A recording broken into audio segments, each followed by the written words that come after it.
I want to welcome you all to the Brown Bag Seminar Series, regular Brown Bag Seminar Series of the Center for the Study of Slavery and Justice. I think I've seen many of you here come to these seminars, so just for those who just come for the first time, my name is Anthony Boggs. The director of the center here. This afternoon, we are very fortunate to have one of our faculty associates. We have faculty associates, whose position you have to apply for with a particular project, and then there's a usual story committee that then, and I'm not on that committee, a committee that then decides what it is, what the project is about, and if it can be held at, and if it can be hosted at the center. And this afternoon we have Professor Tony Augusto, who is a faculty associate, who is also associate professor of international affairs and public policy and African studies, and who comes out of the Watson. At least that's where she keeps her office, with all that, with all the title that she does. One of the things about the center, when we inaugurated it, it's only been inaugurated now, it's here in the building for a year, was to try and think about cutting edge scholarship and cutting edge work around this business of slavery. And of justice, and we have for a postdoc fellow this year, we have someone who was thinking about the question of justice, but particularly through reparation, Jennifer, who sits down there, and we try to think about not the conventional ways, although sometimes we have to because we're in the academy, and the academy sometimes pushes us to think into its conventional ways. And so the center navigates a line often between what I like to call the push and pull of originality and the blowback of a certain kind of conventionalism. So we operate within those interstices, and sometimes we fall on either side fully, and sometimes we're in the middle, and so on. But the center really is a space, somebody said it in we didn't say it, somebody said it in a meeting once, it's really a space of experimentation sometimes. And we like to think of it as that. And that's hard because we also have to raise money and operate like a conventional academic space.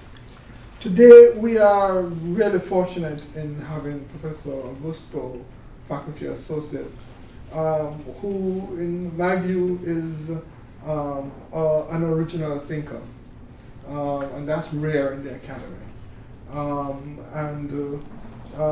Her work, I think, is interdisciplinary, but it is also, I think, bringing to foregrounding questions that are sometimes we as scholars and the academy kind of glide over. We are very honored to have her here as well because she is the originator of the Slave Garden. And I actually thought that she was going to go all the way and we were going to have to meet outside. Wasn't sure about the weather. weather. I see we are gathered in this room. So she's going to talk about the garden. And as I said, on behalf of the center, I would actually like to thank her very, very much for her work on the garden and for this seed assemblage also on that side there, which is part of our permanent exhibition collection.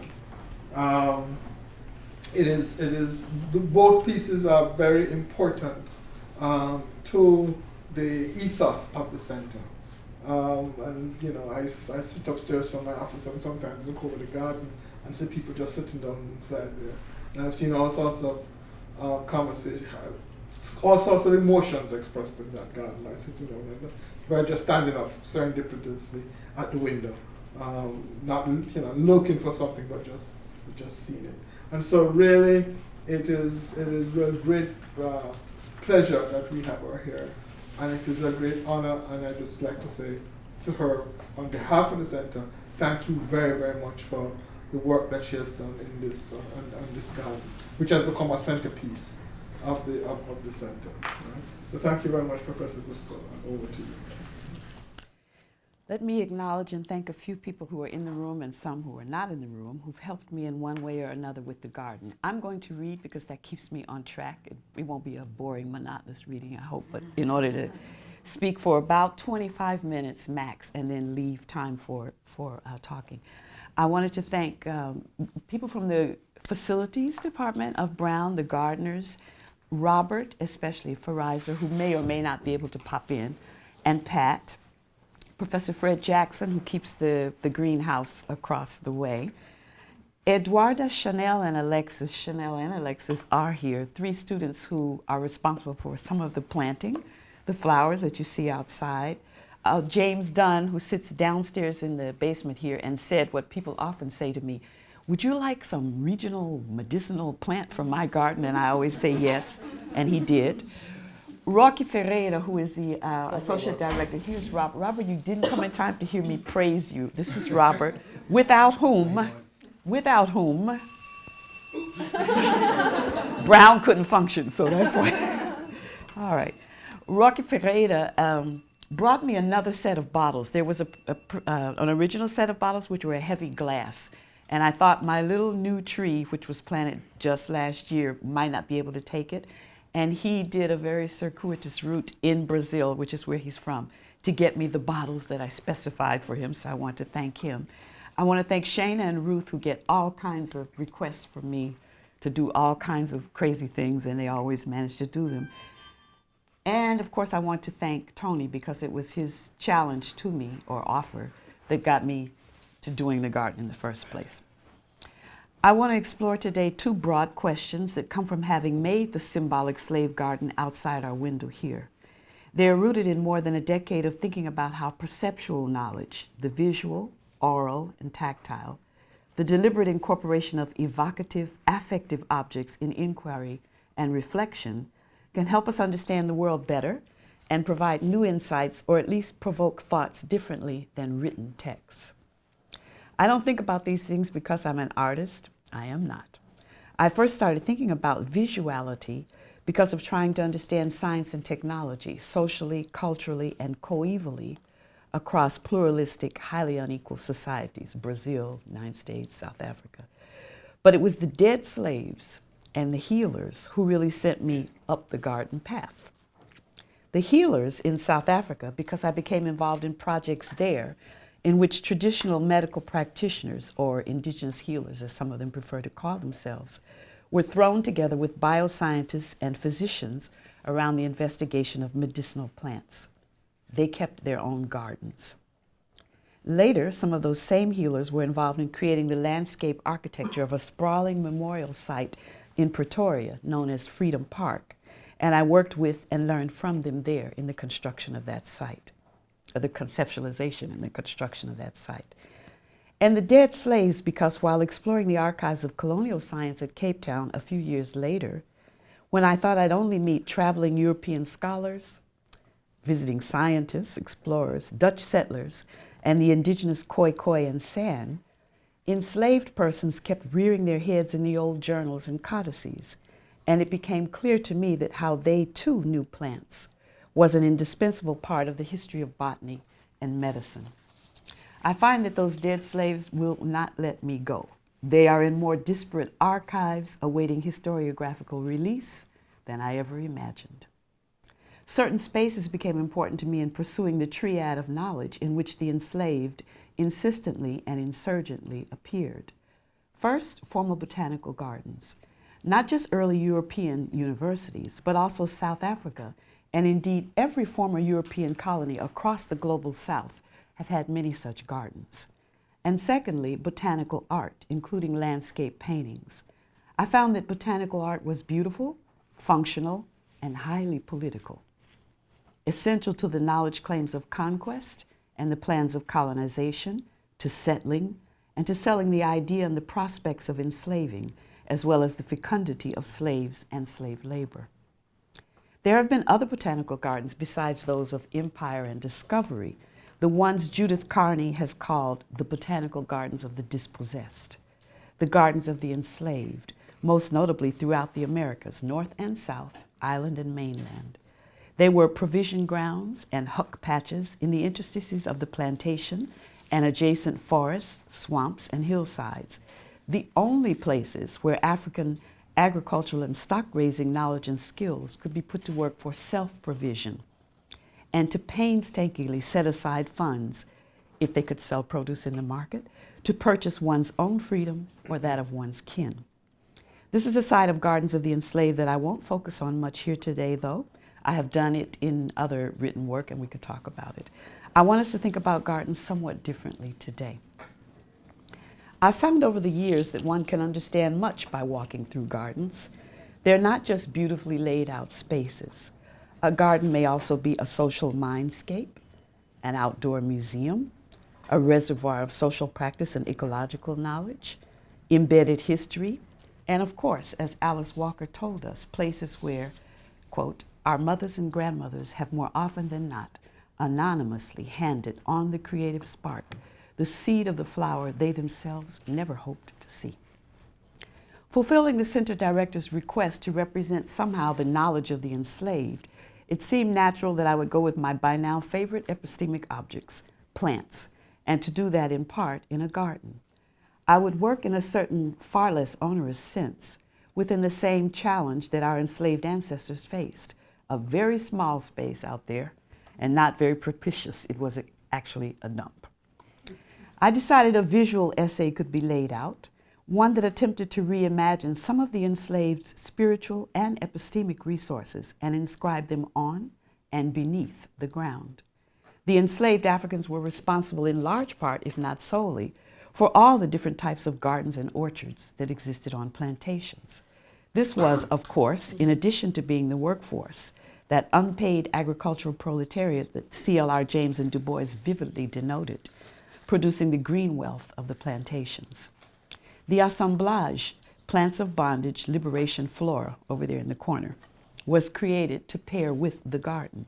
That took care of the plantation crops, so you will not find outside any sugarcane, cotton, tobacco, rice, cacao, tea, or anything like that. The New England climate and practical constraints obviated many of the vegetable choices, but the bondsperson's views of the environments in which they found themselves and in which they instituted many changes were more than just about staying merely or barely alive. I've always doubted the completeness of the theory of social death. We survived, we created, we stayed human. In the midst of bondage, Africans and their descendants carved out what John Vlach and others call a countercultural landscape, and in some cases even a sacred geography, as environmental historian Kimberly Smith has put it, as they remade their relationship to nature and to living together in the very veins of the plantation. So I decided to research and use both plants and symbols. Sometimes they're one and the same thing, as plants may also stand for ideas, that might be inscribed within a garden, reflecting the knowledges and the imaginaries of enslaved Africans, including some of those right here in southern New England. Conjuring up ancestors or being prodded by them at each step, drawing on the African and African diasporic art tradition of assemblage and that ethnogenic bricolage involving core symbols and emblematic designs in new geographies, of which the archaeologist Christopher Fennell writes, I wanted to do an essay that could be looked at, smelled, walked around. One children might like, or where tired adults might bend over the railing and muse. But scholars might also find, as they took what I call an epistemic walk, material for reflection and questions. Let me explain just a portion of that symbology and design, then I'll put to you, with your permission, my two broad concerns. If we can at least start a conversation about those, I will be very grateful. I need your input for one of the research articles I'm writing about this work, and then I do hope you'll have a moment to go out to the garden. It's fall now, so you won't see all that you might. You can see some of the new purple plants that Robert put in flowering. But note the seeming disorder, right down to weeds and unknown plants allowed to grow, and some of the objects I'm going to talk about next.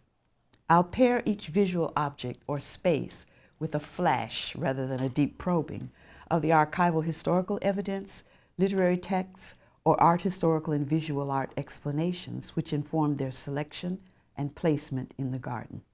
First, the Dikenga dia Congo. Cosmology, Fennell writes, comprises, quote, the way a group understands the workings of the world, nature, and the cosmos, what we think of as religion, physics, and philosophy in a comprehensive framework.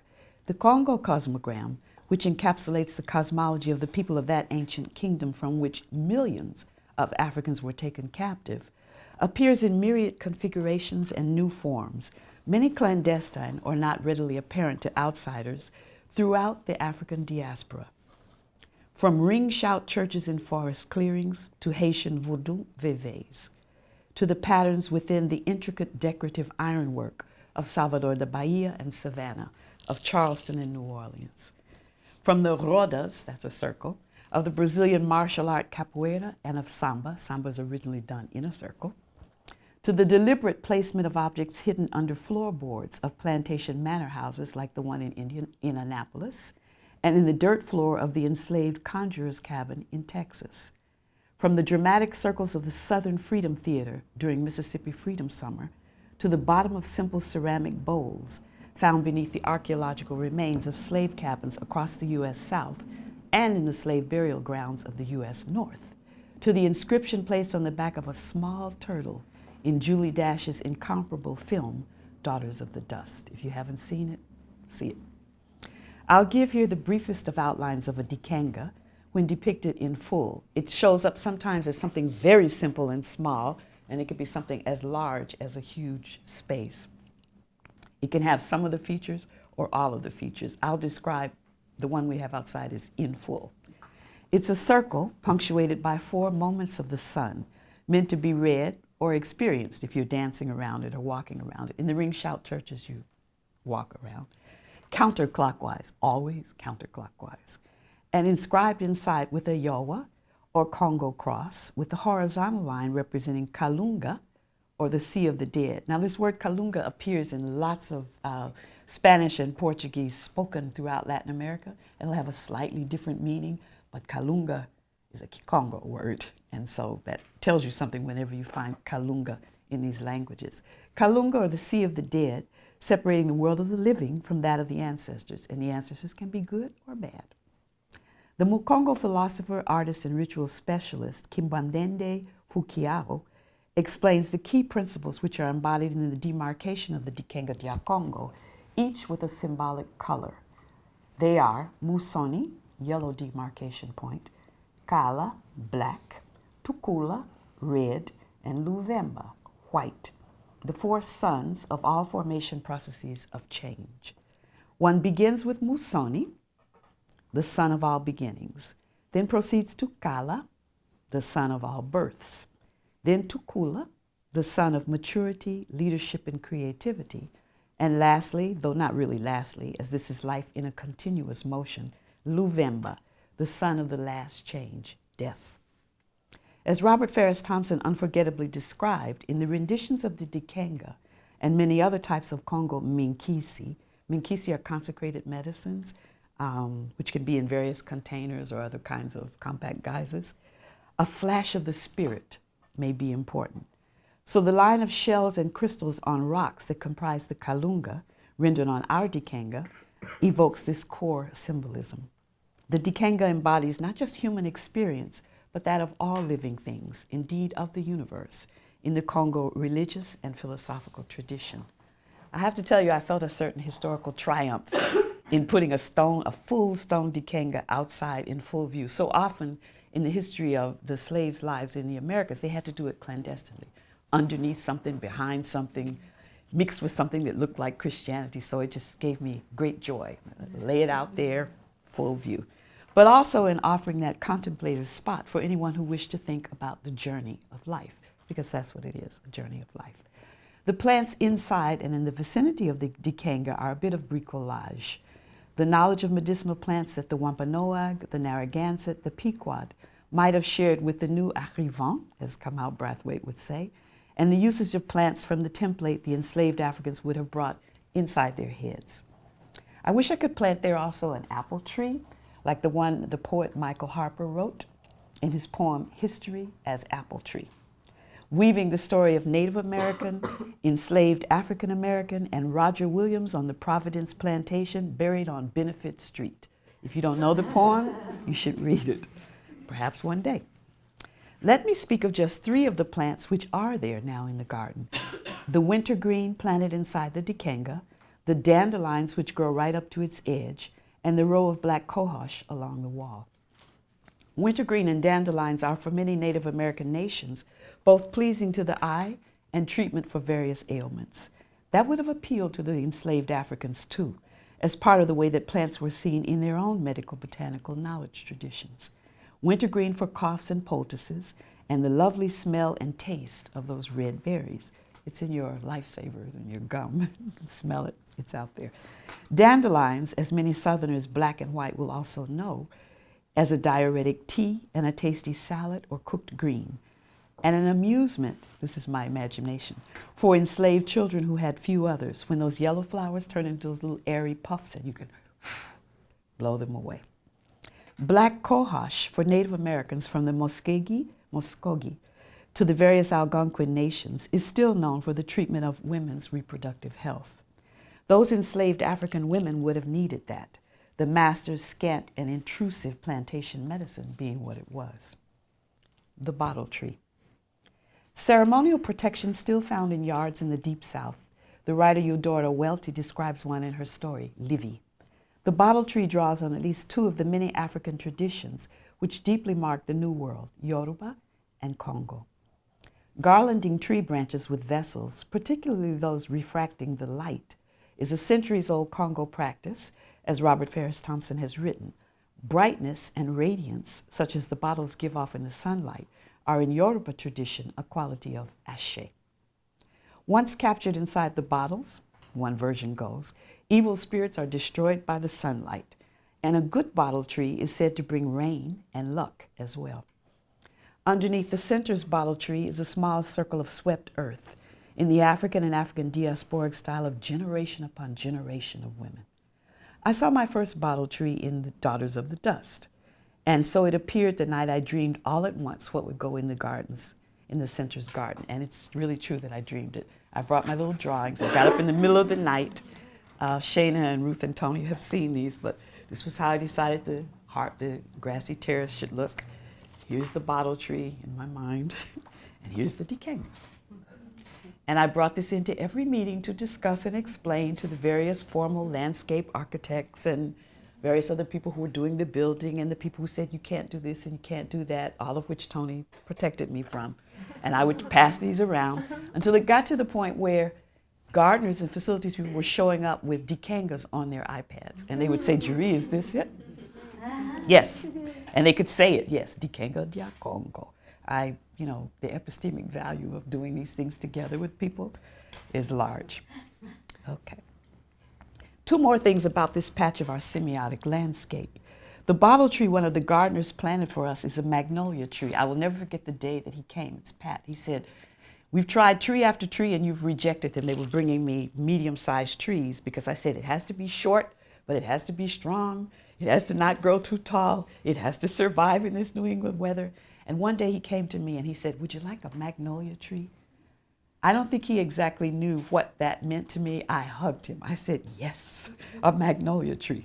A magnolia tree is the quintessential plantation ornamental tree. It's the one that lines the walk up to many of the southern plantations. The one Richard Wright described in his book 12 Million Voices as, quote, filling the countryside with sweet scent for miles long. And it's the one which sometimes bore strange fruit. The first flowers it gave forth this past spring were characteristically white, the Yoruba color of the sacred and the color of death in many other African traditions. That white is repeated on the lime-washed garden back wall. The flowered terrace. The objects on the terrace, broken, old, inverted, reusability and a certain beauty combined, are evocative of what Leslie King Hammond calls, quote, the aesthetics of resistance and identity in American plantation art. She says that surviving the plantation system required enslaved Africans to locate spaces that were intimate and often obscure, where they could cultivate aesthetic sensibilities within and beyond the limitations of slavery, drawing on ancestral memory, artistic innovation, and their own intellectual genius to identify safe and sacred spaces of Blackness in order to resist domination and to protect their new sense of identity in a new world. Like quilts and baskets, their homes, gardens, and grave sites became environments of outside designs with inner secrets, which, by the way, is a very Congo aesthetic, an outside design and some inner secrets. The seeming disarray of the terrace outside is deliberate, underpinned by two sensibilities. First, while the enslaved toil from can to can't to produce plants of bondage in straight agro-industrial monocrop rows where, quote, nature was subdued into neat lines and squares, as Jefferson's plantations have been described. In their own small patches or plots, another agricultural tradition reigned. Here was a system which, as African-American environmental historian Diane Glave puts it, simultaneously mimicked nature and rejected white control. A certain disarray of nature, miniaturized in multi-cropping, intercropping, the mixing of vegetables, herbs both medicinal and culinary, and flowers. In particular, I found a set of WPA interview records where the formerly enslaved vividly recalled the morning glory vines that their mothers planted about their meager cabins, memories of those bouts of purple beauty which helped set the slave space apart from that of the slaveholders. Yard gardens, as Elizabeth Alexander wrote in her poem, with blooms that smell spice, not sweet, alongside common weed and edible green. Geraniums in my front yard, survivors, nigger red. Moreover, as John Vlach in his study of material cultures of the enslaved points out, these gardens had not just certain plants, but also distinctive forms and ways to make use of objects.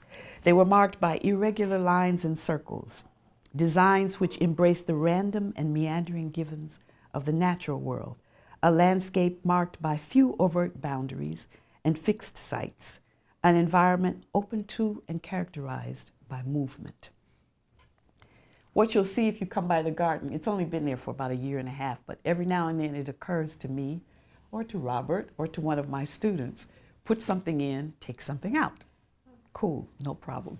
Or this thing is broken, let's turn it upside down. Or I dropped that pot, what can we do with it? Stick the pieces in there. It's that kind of movement, organized, characterized by movement. Traditional African-American yard works, art historian Lisa Farrington calls them outdoor art, vehicles for cultural and personal articulation, are a direct legacy of the enslaved who placed symbolic objects in or beneath gardens forever open to rearrangement, the opposite of formal European gardens, not gardens without form, but with an underlying form that is a worldview. Gardens where inverted containers touch into ancestral space and receptacles discarded by masters and mistresses are transposed and transformed. Gardens where shells recall that the ancestors are present and allude to the ocean, a metaphorical and, alas, literal containers for the immortal souls of the many thousands gone. There was always an intertextuality in these gardens for those who knew the expressive codes, one of objects and their multiple uses, placements, and meanings. Consider the gourd, the last symbol in the garden I'll discuss today, brought over from Africa on the slave ships as victual, a drinking utensil for the enslaved but not forgotten as a container of medicines and a form of simple beauty, a feeder for birds in the tiniest of gardens, and the captive's metaphor for the Big Dipper with its North Star, guiding them on nighttime flights to freedom. Follow the drinking gourd, they would say. Follow the drinking gourd. Let me end with my two broad questions, things I've been thinking a lot about. This way of incorporating symbols into an assemblage on the ground, of creating a place where visitors might take an epistemic walk, is intended to spur conversations that I have a hunch may be important for public humanities, a way of finding productive crossovers among history, archaeology, and the material culture of slavery, African and diasporic literatures and the visual arts, the economics of slavery, religious and contemplative studies, histories of science, the study of foodways, and the unfinished examination and interpretation of the interaction here in New England, what the late Rhett Jones always called the red and the black. Am I on the right track with this interdisciplinary or cross-disciplinary hope? Does the idea work for you? Or put it more specifically, can visual essays become intellectual resources without having to always resort to the authority of writing things down? And my second thought rolling around, can reinterpretation of countercultural material and spiritual landscapes, a kind of exercise in cultural geography, make impact on our thinking about a set of underlying concerns, the relationships among humans, nature, territory, and important human values such as freedom or dignity? In other words, could we make a well-trodden path, garden path, from Africana studies over to this center and across the street to environmental studies? Thank you.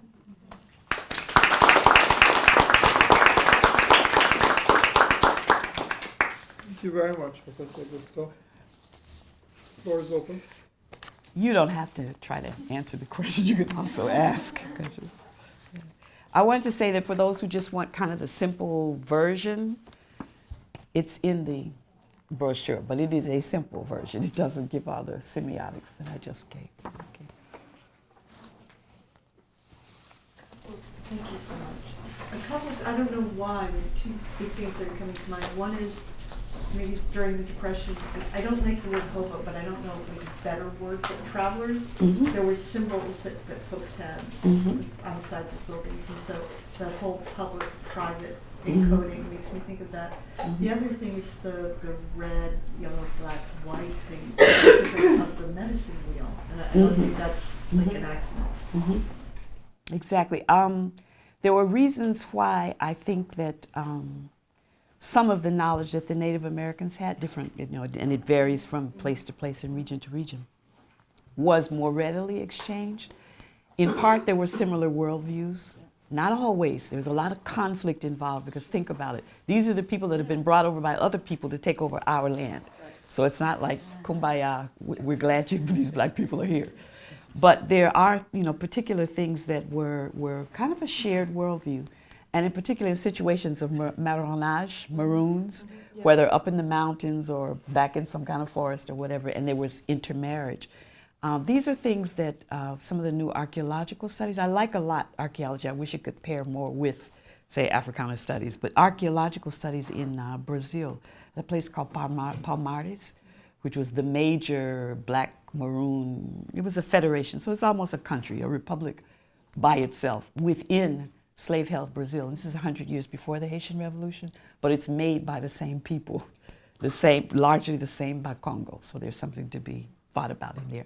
But the new archaeological studies are unearthing really clear instances of where Indians were living, it would be Tupi-Guarani, are living together with Bakongo in Palmares. You can see it in pottery, you can see it in different kinds of things. So there was, and you can find others in the Americas, North and South, questions of this crossing over, which I think similarities of some worldviews would propitiate or make that, facilitate that.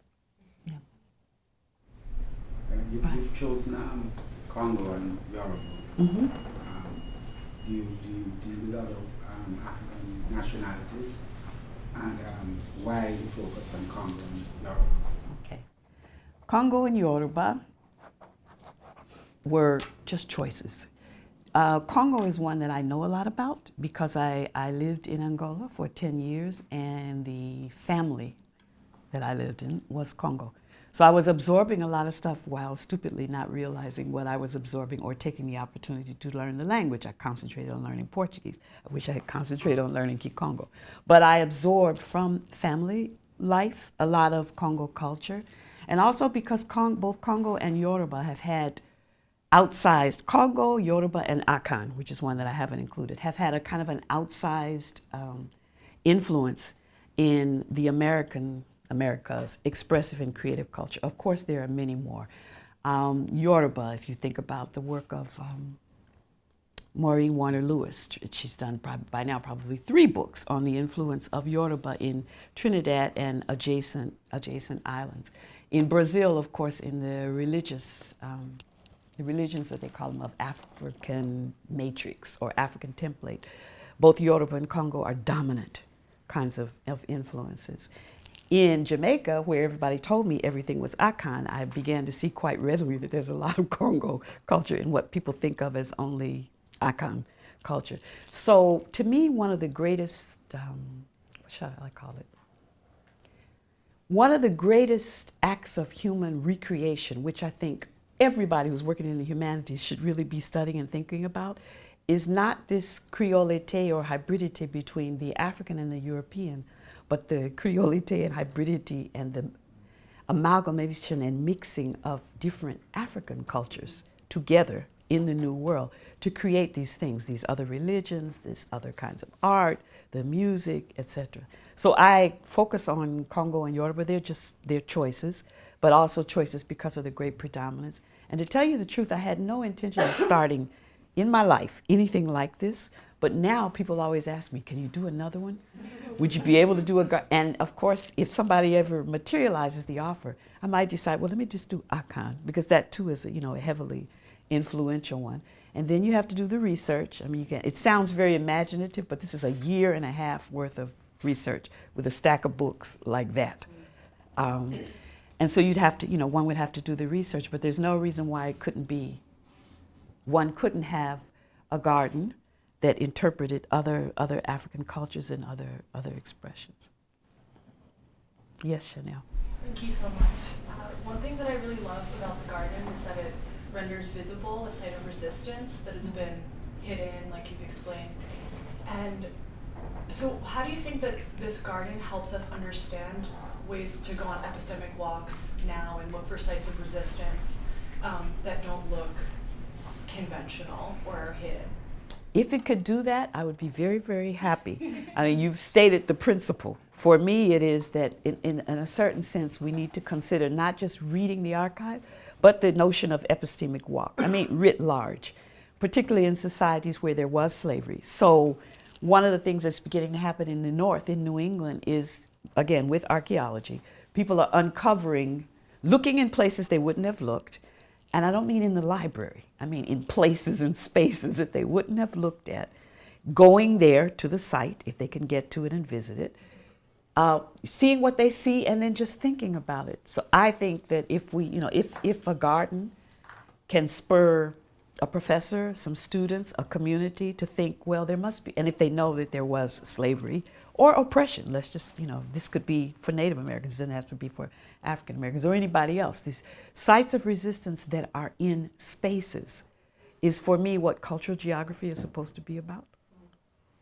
And I would like to see more of it. The lady spoke of symbols that hobos would read. Well, that is a cultural geography of that time, which could lead to questions about poverty, about economics, about class, about the U.S. Railroad, because that's what they would jump on and do, and the symbols. So that marrying of a certain kind of knowledge that comes from the archive, yes, or the classroom, but extending your epistemic journey further to try to think about sites of resistance and go there and listen to the music, dance I shouldn't say this, but dance the dance, eat the food, sit there quietly, experience it in a certain kind of way. All of that for me is an epistemic walk. And I have to say that phrase for me, no, I didn't dream it, but it is mine. But it came from sitting down and reading lots and lots of Maori and Aboriginal culture, or works on Maori and Aboriginal culture. And they have a notion, especially the Aborigines of Australia,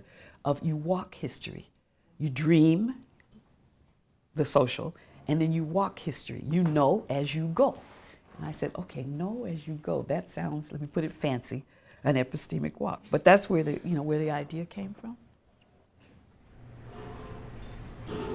Yes. You touched on this a bit, but I was just wondering what, if climate and kind of logistical constraints weren't a factor? If there was anything really Here? important? Yeah, here For this? for this. Absolutely. If that wasn't a factor, what would be Yeah. like the main things that you would feel would have been particularly important? You would have really liked to have included in it. I'm sure there are a lot, but you know. You see that little bitty box over there, Plants of Bondage Liberation Flora? In an ideal world, Brown would have said, here is a vast field. We will climatize it for you because remember, these crops are grown in the semi-tropics, the tropics, or warmer places, or at least with a longer growing season than Providence, Rhode Island, or Boston. So, however, of course, this is Rhode Island and the plantations, and there's a lot of work to be done on what were these slaves doing on the plantations. If memory serves, some were growing wheat, but a lot of it was about raising cattle, dairy products, and so forth. Whatever they were doing in Narragansett County, the South County part. But in an ideal situation, I would have had that vast field, and I wouldn't have made that little box, which also came to me in a dream. You can't talk about plants as knowledge and enslaved, and where's the cotton? You know, so, okay, there can't be any cotton because of the climate constraints and space constraints. So it all got put into that little box. All the plantation crops that are important in the New World, and also the islands that had slave economies off the coast of East Africa, are in that box. I had to miniaturize it. But every time I thought about the constraint of something being too small, I also thought about the slaves. They had a piece of a ground. They used to call it a patch for a reason, or a plot for a reason.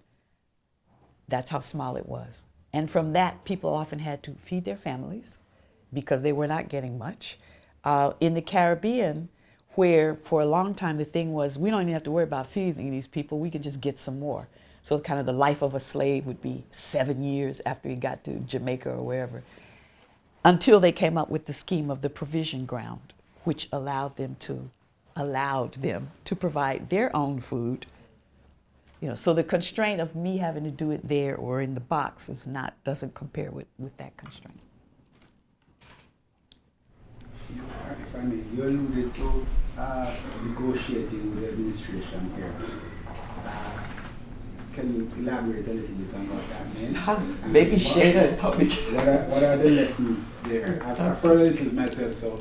Okay, I'll say a bit, but I'm sure that Shayna and/or Tony could say more. This is not the idea of a normal garden, what would be considered for Brown or for any institution, a normal garden. One day, I think one of the gardeners finally said to Tony, oh, I get it, this is an anti-garden. Yes, because the grass out there is regional grass. You know, it's not the green, chemicalized, it all looks the same, it stays vastly green. Sometimes it turns brown. Robert will send me a text message, your grass is brown, we don't know what's happening. I insisted that they not use a lot of chemical fertilizers. I came by one day and there were two disgruntled looking gentlemen, this was like at night, sitting out here on the steps. And they didn't know, they had no idea who I was.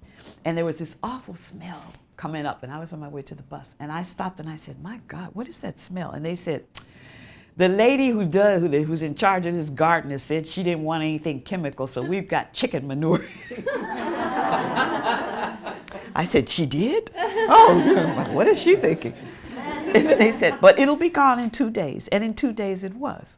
So I think sometimes when I'm not looking, they probably sneak a chemical or two in there, but basically they've tried to no, he wouldn't do that.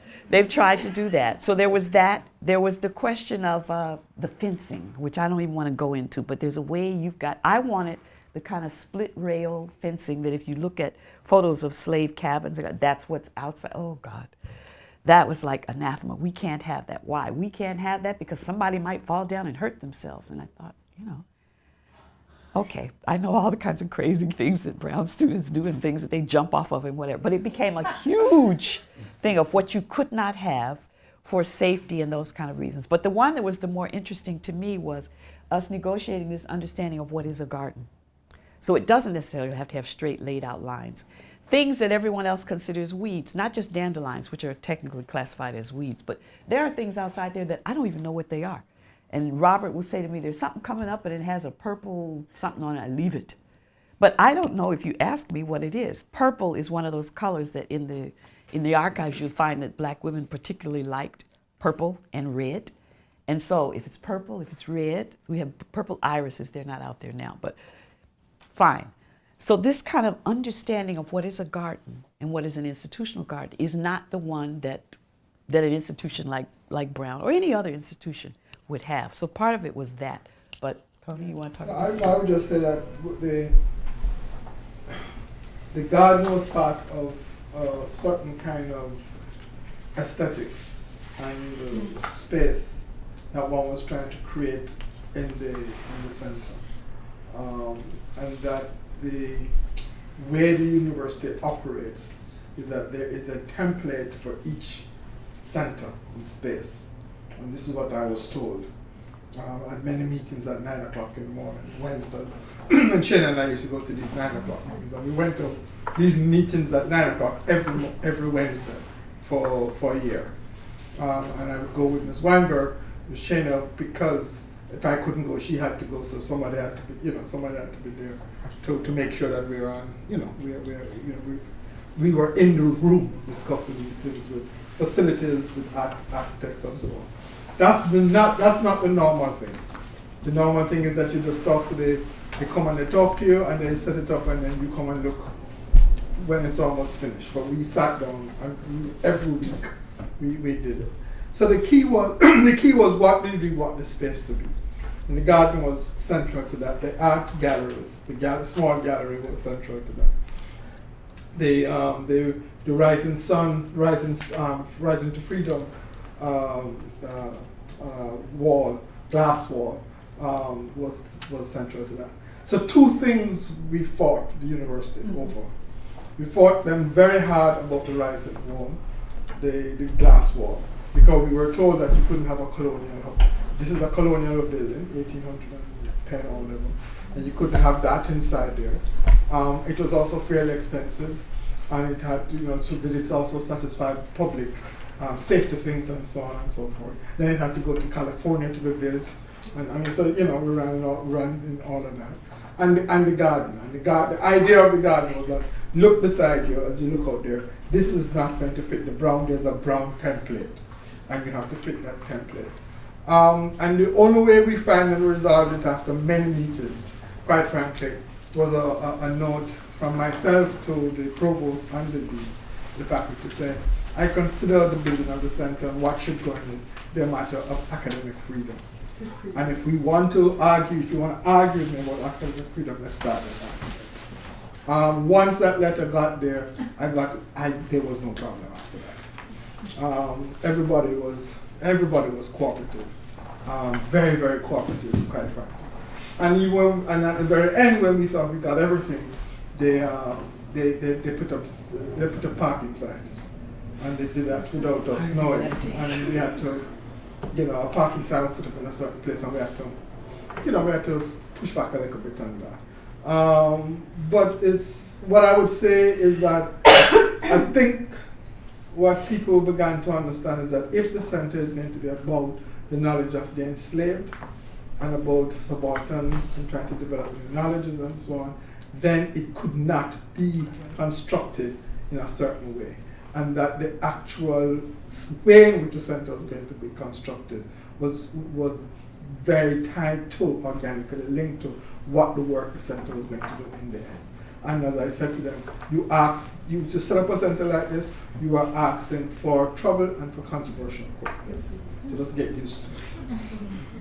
Let me ask Robert because Robert, he may or may not wish to speak to this, but Robert's kind of like the link for me in the day-to-day what I do and what facilities might think or understand. Can you talk, would you like to, you don't have to, talk about how the gardeners or people who were working on the grounds kind of saw in the beginning what this was? Or I don't know actually what they were thinking. They asked a lot of questions that I couldn't answer.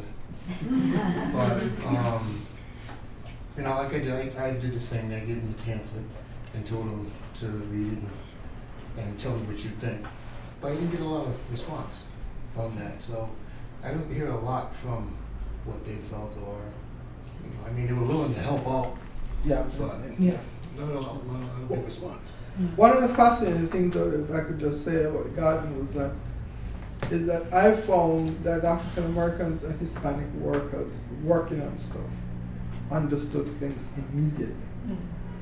Right? When you said this is a sacred space, immediately people began to treat it differently because they understood what it is and I will never forget that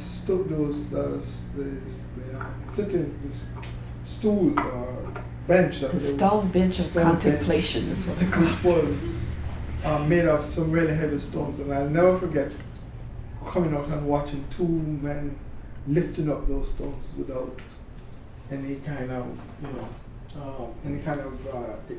leverage, the usual crane that you have and so on. And and they understood what they were doing. I spoke to them. And that to me was amazing. Was just amazing. I had a similar experience with the Dikanga all of this was like a dump, so just some dirt out there. And I explained how it had to be done, and I would come and every bit of manual labor that's there, I participated in. So we're laying out these stones, and before I could decide what plants would go in, I put a few things, which I have not explained and will not explain, down inside it. But I went to Brazil and got ritual specialist instruction down inside the Dikanga. But the day that I was doing it, one of the gardeners, who's from Guatemala, was with me. And this was a contracted gardener. I think he's not part of Brown. But he said, I started burying these things in the ground, and he started speaking to me in Spanish and explaining, yes, I understand my grandmother, this and so forth and so on. And he stood back respectfully, and we kneeled down there together, and I did what I had to do, and I sprinkled the water that I needed to sprinkle. And after that, every time he would come by, he would come over and talk to me and look and say, how's it going? And I don't want to leave the impression that we have some kind of oppositional relationship now with facilities or with grounds. We do not at all. On the contrary, it gave me joy.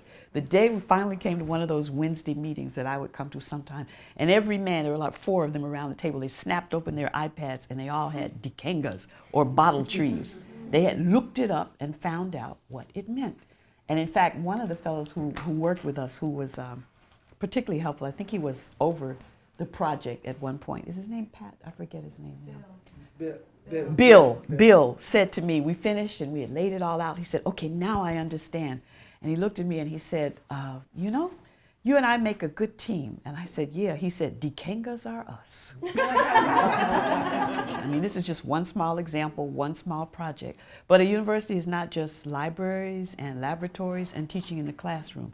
It projects larger ideas and embodies larger ideas throughout everything, through the way the building is, where people are situated, who gets what, where research grant money goes to. There are many things that embody and personify epistemological conflicts or negotiations on a university. And this was one such, particularly if you're coming with a different notion of. So a different notion of how grounds should be used, a different notion of what a garden is, a different notion of what slavery and thinking about slavery is. Because a lot of people think, okay, you need a sad thing with a kneeling slave and somebody over him with a whip and whatever. Or like in Jamaica at the Liberation Park, you need Emancipation Park. You need a black man and a black woman naked rising up out of whatever. Okay, there are kind of standard ways that people think about first of all, they think of it as memory and memorializing, not as knowledge. So that's one point. To say that you're trying to do something that is going to be about the knowledge of the enslaved or the knowledge of the Native American or whatever is an epistemological challenge for a university. So it's not surprising that it's not personal antagonism or anything like that. I think a lot of it is conflict of underlying understandings. And that's what we're supposed to create, right? As professors, as students, as researchers, conflict of underlying understandings. Because that way you move forward. So has it only been the university that has intersected with you in that particular way, or do the departments? Because the first question you asked was, the difference between words and objects and things and spaces. Have people engaged? I'd like to have more dialogue like that, but Brown is interesting in that respect. The students are extremely interdisciplinary. A Brown student will cross from one end of the campus to the other, from one department to another that he or she doesn't even know if his or her question leads them there. That's not true of departments. So it's not true that every department around the campus thinks of slavery as something that, you know, there may be something in there for me. Or even of Africana studies joined to, for example, environmental studies. But our argument, me and lots of colleagues that I have, you know, those of us who are interested in something called exploring Africana knowledges, that's the point. The point is to create the possibilities for those kinds of discussions. So people who deal with objects and artifacts, archaeologists, anthropologists, you know, modern media and culture. That's why I put so many film references and things in there. It's the kind of thing that I wish, I hope, I believe, you know, depending on how we could think of ways to utilize it more, the garden and other things that come out of the center, more in that way to open up, because I think it should happen, but it doesn't happen yet to a large extent. Not for the students, I'm telling you, the students will appear. Some of this, my students are or were in the room. They have nothing to do with slavery or Africana studies for the most part. They come from, I mean, Tamara's from public policy. But I think, I bet, my bet is that these things are generative of discussion, conflict, that's fine, discussion, opening up of ideas. That's why I did it. And I'm going to do more. You know, I'm accepting offers. If you say, can you do another seed assemblage? Yes, I can. Give me the seeds and the area and the history, which I have to research, and I'll do it. Or a garden, or anything else that is an act of cultural geographic insurgence. I'm going to, you know, you're going to put something there. There's an actual space or place. It could be inside the building, outside the building, and utilize it in that way. Does that make sense? Do you get a tour of the garden? Oh, I forgot about that. Thank you all very much. Thank you.